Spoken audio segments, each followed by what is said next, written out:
কোরআনের সাথে থাকো, ইজ্জত বাড়িয়ে যাবে। দেখো না হযরত ওমরের দিকে তাকায়া রাদিয়াল্লাহু তাআলা আনহু, যে ওমর ছিলেন জিরো, কি ছিলেন? কত বড় একটা বড় আকারের জিরো হলে আল্লাহ নবী হত্যা করতে আসতে পারে? সেই ওমর আল্লাহর কোরআনের সংস্পর্শে যখন এলেন, ওমর আর সাধারণ ওমর রইলেন না। আল্লাহ রাব্বুল আলামিনের নবী বলেন, আমার পরে লা নাবিয়্যা বাদি ওয়ালা রাসূলা, আমার পরে আর কোন নবী রাসূল পৃথিবীতে আসবে না। আমার পরে যদি আর কোন নবী পৃথিবীতে আসতো, লাকানা ওমর, আল্লাহ পাক ওমরকে অবশ্যই নবী বানায়া দিতেন। কোথায় ছিলেন আর কোথায় চলে গেলেন? কোথায় চলে গিয়েছেন? চিন্তা করতে পারবো হযরত ওমরের কথা? সুবহানাল্লাহ, আশারায়ে মুবাশশারাদের একজন। এবং আমি এক কিতাবে দেখেছি, আমি এর সনদ তালাশ করে এর তাহকিক করার সময় পাইনি। আমি জানি না এটার সনদ কতদূর মজবুত, তবে এটা আমি দেখেছি কিয়ামতের দিন সর্বপ্রথম আমলনামাটা হযরত ওমরের হাতে নাকি আসবে।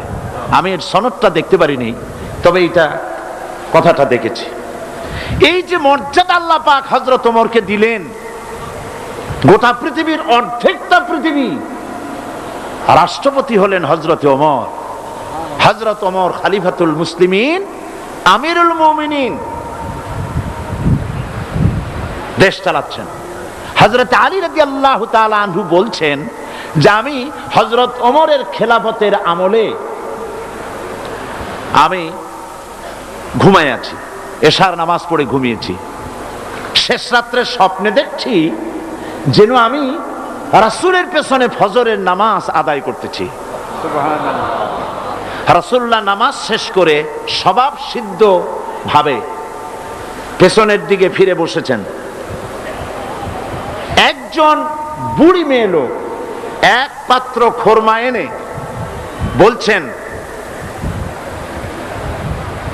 হযরত আলী বলছেন যে আমি হুজুরের পিছনে নামাজ পড়ে দরজা দিয়ে বেরিয়েছি।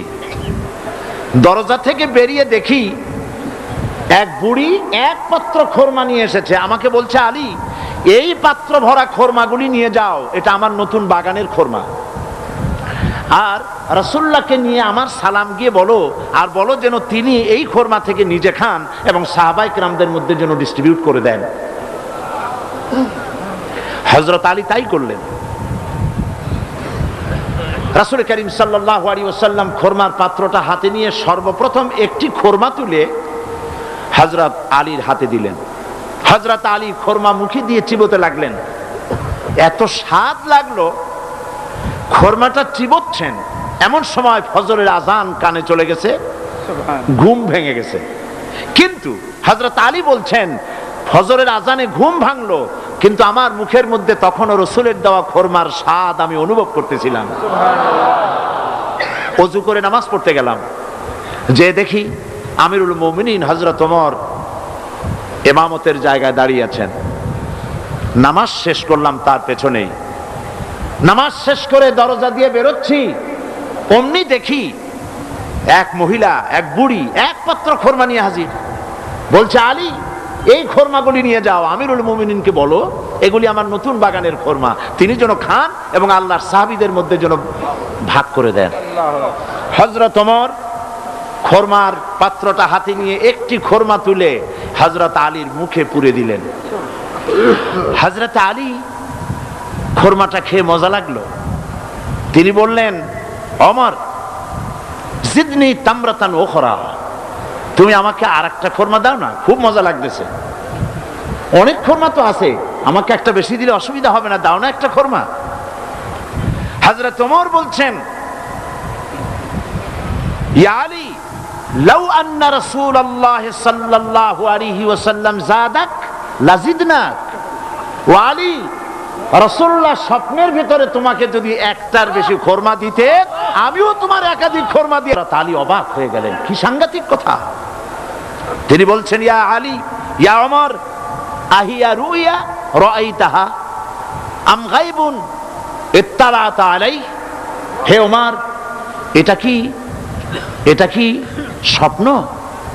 আমি যেরকম দেখেছি ওইরকম তুমিও কি রাত্রে স্বপ্নে দেখছো এই ঘটনা, না গায়েব থেকে তোমাকে জানানো হয়েছে?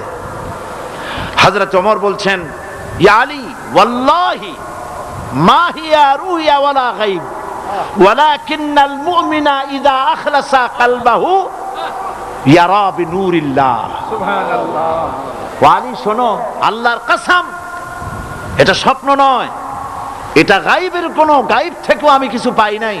এটা হচ্ছে সেই ব্যাপার যখন আল্লাহর মোমেন বান্দা আল্লাহর জন্য হয়ে যায়, তখন আল্লাহ পাক তাকে দেখার মতো তৌফিক দান করে দেন।